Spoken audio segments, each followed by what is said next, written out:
Greetings, humans. I'm Andrei. This is Couscous, and this is Aliki.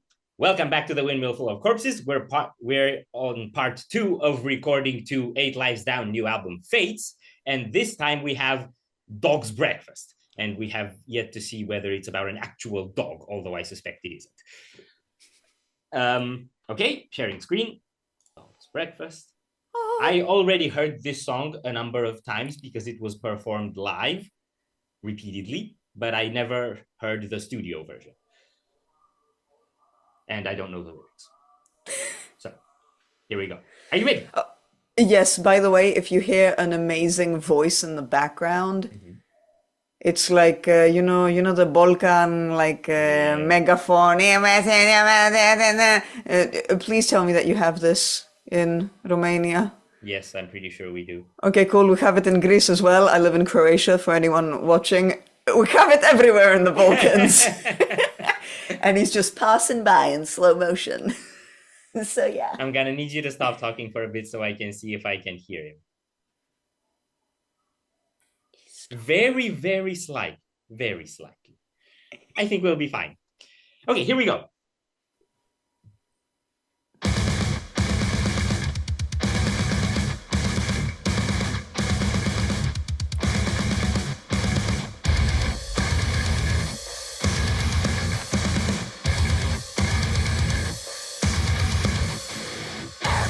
Seemingly overnight, everything messed up and suddenly felt so right.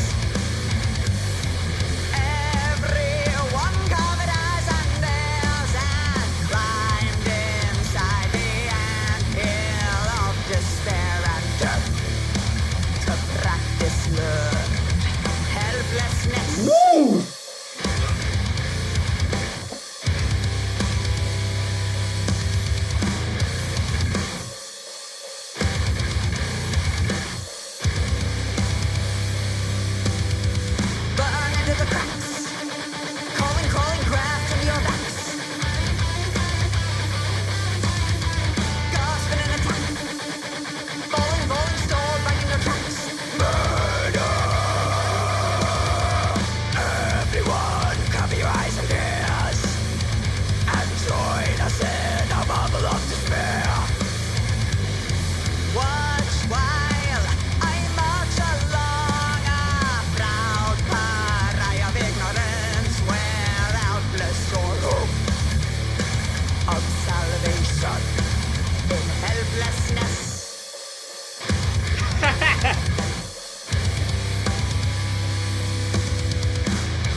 Run into the cracks.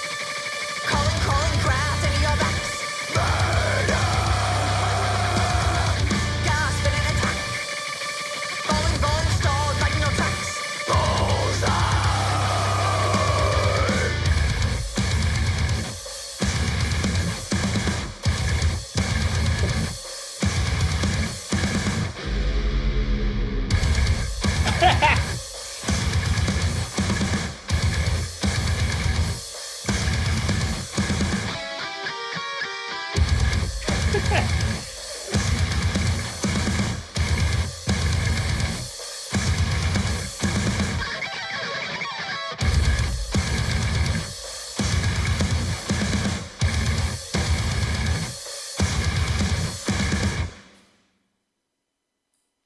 Ta-da! Shut up. I live with the fear that the next song will start playing before I pause. Yep. But I also live with the fear that if I move up to be able to pause, I'll miss some lyrics because some parts repeat. Yeah. Okay, let's open back these lyrics. Okay. Dog's breakfast is wild. It's really fun. It's really fun live, and apparently it's really fun on the studio as well. Yeah.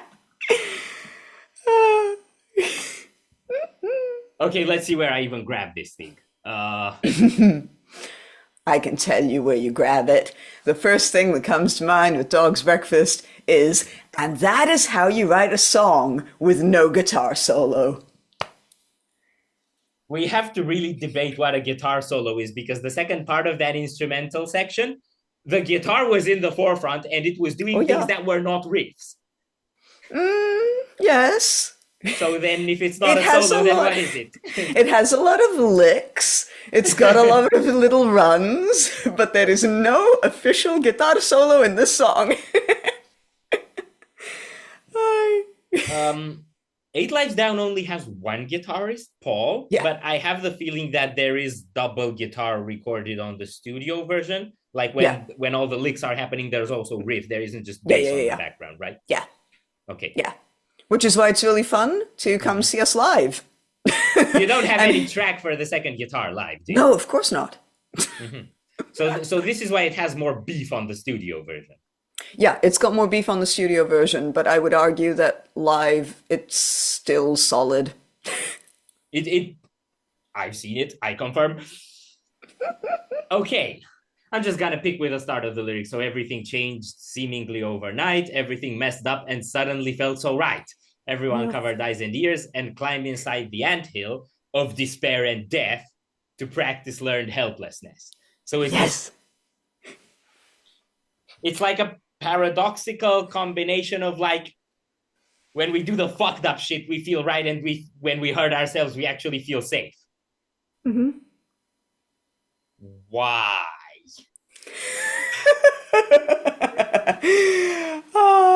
Last track of humans. Yeah. So, okay. Context. This song is written as the pandemic is starting. And it's just noticing how people are responding. And ultimately, the main thing that it's noticing is that people are not taking the opportunity to rest, and they're not using the time off. And they're also not informing themselves about the situation or reality. So, like, I do not know a single person during the pandemic, myself included, who actually read up on viruses, how they function. And it's really, really evident when people would talk to each other that we really don't even have basic biology knowledge that an average 13 to 14-year-old should possess.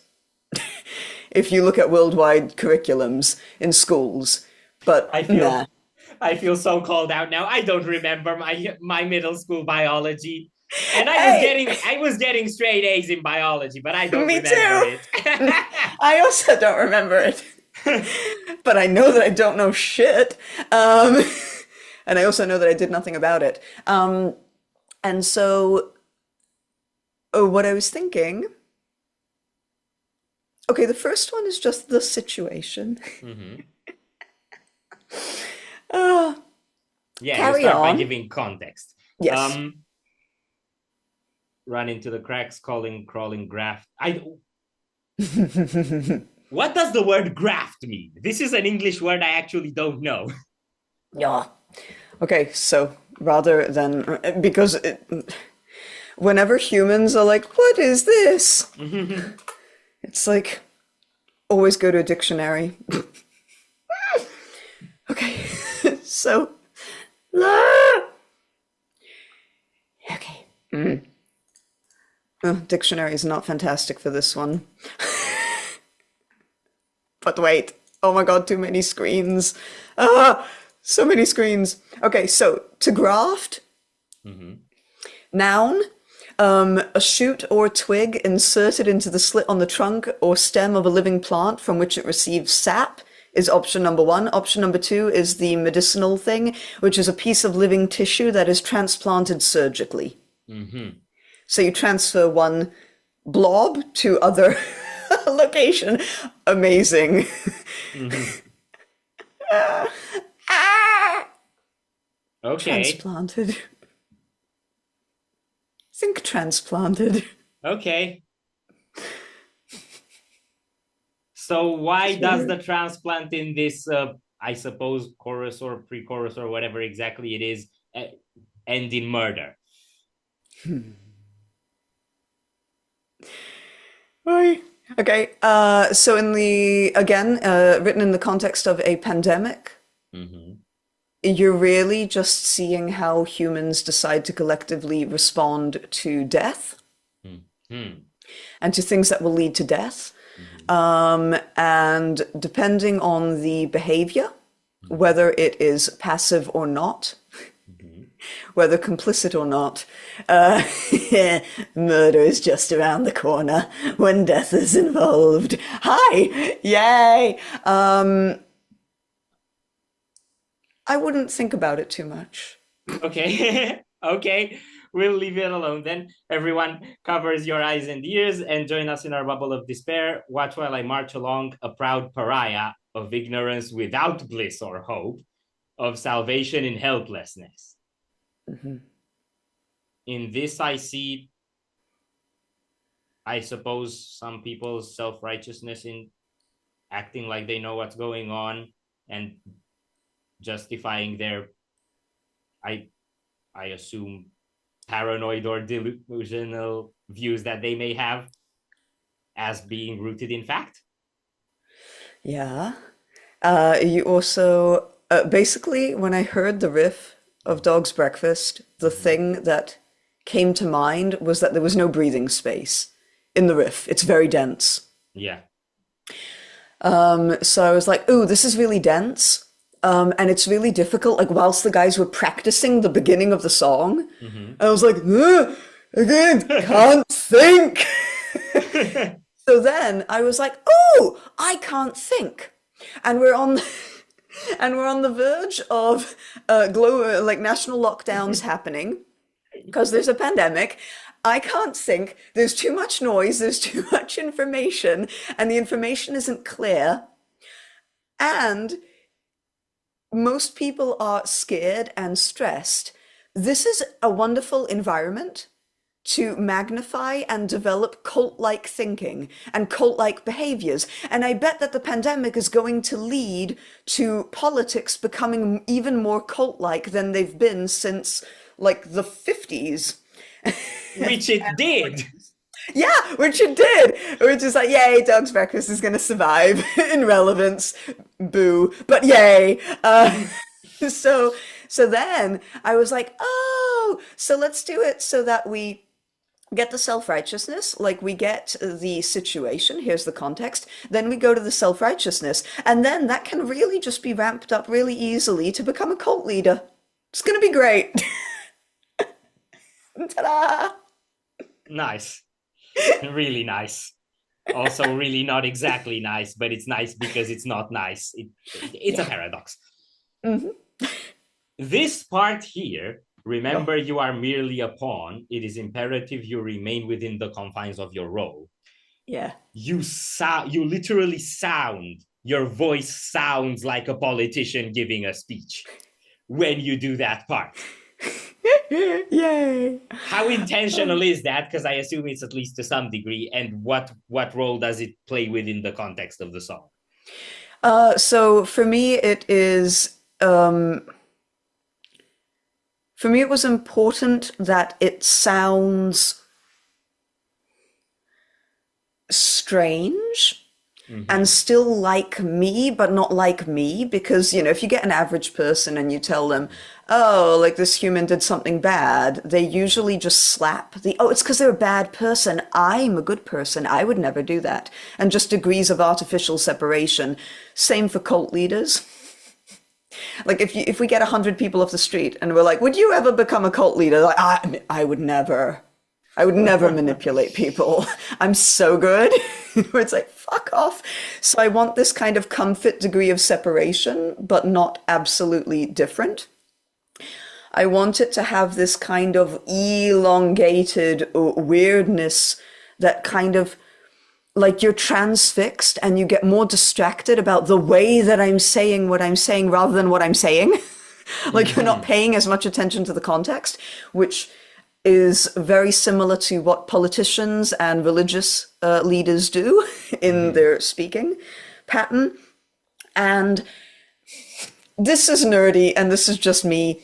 But then I also wanted the additional layer of musical commentary. With the idea of the context and the confines of genre and subgenre,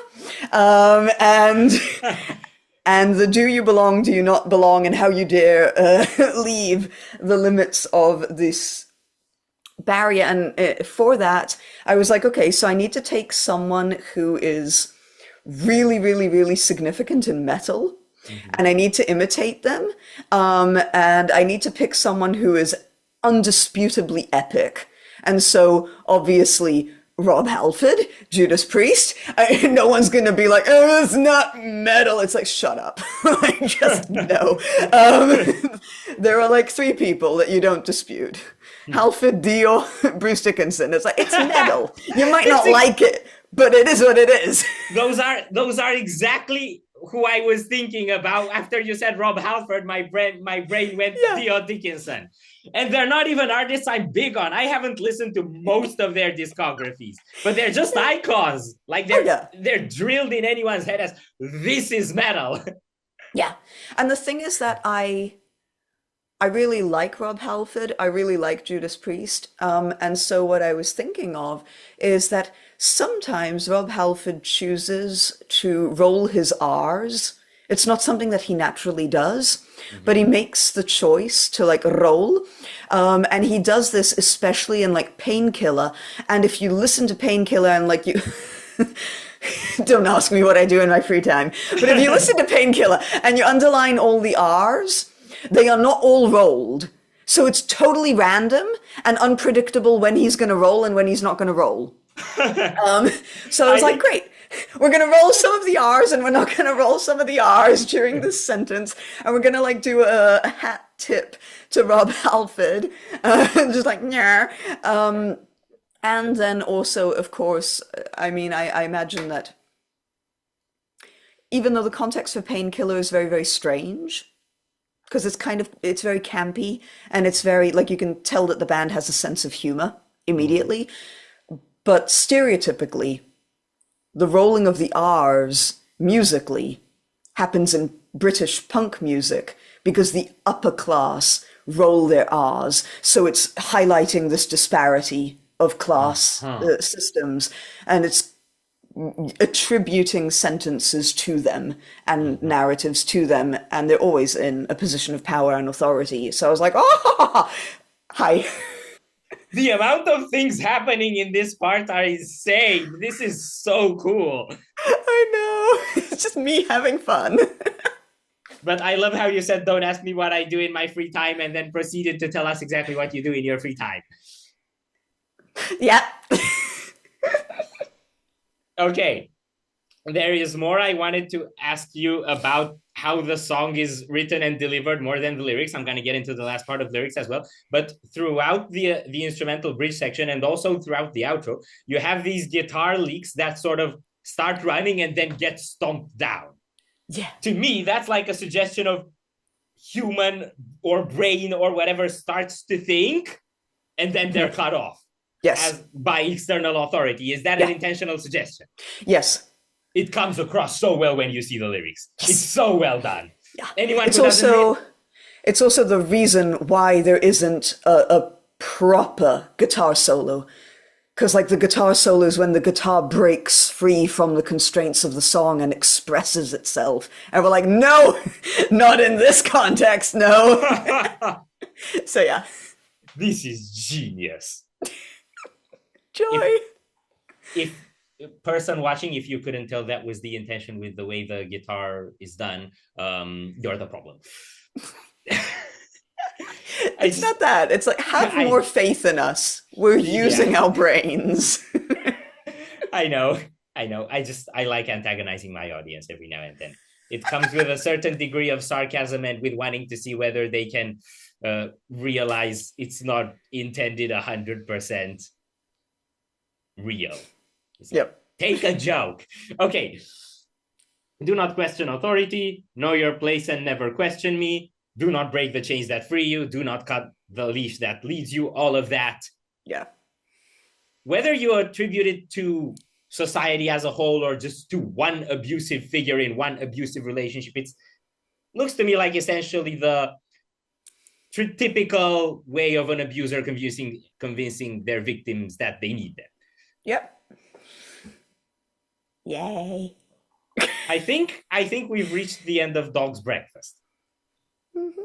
It's a very fun song. The riffs are very fun. The chaos is really fun. It's just weirdly abusive, fun overwhelm of how it's written is really fun. Yeah. Okay, so I think we're gonna stop the recording again and then roll into the next song. What's the next song? Fishbones. So if you enjoyed this reaction, analysis, whatever, thank you very much for stopping by, and we'd love to see you back for Fishbones very soon. Corpse or corpses, out.